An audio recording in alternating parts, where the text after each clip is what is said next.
पारा या सेमाब।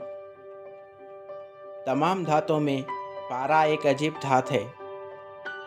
यह पानी की तरह पतला और चांदी की तरह उजाला यानी चमकीला होता है।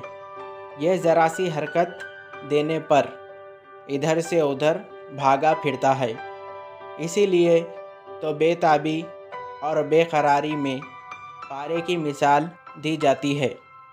जो शख्स एक हालत पर नहीं रहता या चुपके नहीं बैठता उसे अहले ज़बान यही कहते हैं। आदमी काहे को है, सेमाब है।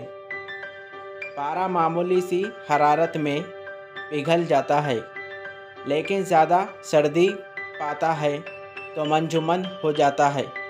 उस वक्त ये और धातों की तरफ को कूटने पीटने के काबिल हो जाता है।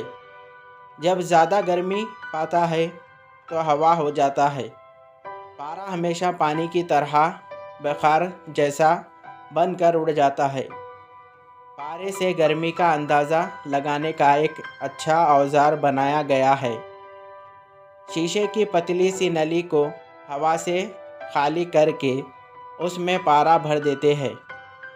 जिस कदर गर्मी ज़्यादा होती है उस कदर पारा फैलता है, और गर्मी जितना कम होती है इतना ही ये सिकुड़ता है। इसी तरह से गर्मी की सही पैमाइश होती है। अगर पारे को खड़ा करके सोने के मिलाया जाए तो दोनों हल होकर एक हो जाते हैं। अब अगर उसी चांदी या किसी और धात पर फैलाए या लपेट जाएगा, ये उसे आँच दिखाए तो फ़ौरन उड़ जाता है, मगर सोने की झलक बाकी रहेगी। इसी तरह पारे की लाख से सोने का मलमा किया जाता है। पारा दवा के तौर पर भी काम में आता है। यह बहुत सी बीमारियों को दूर करता है।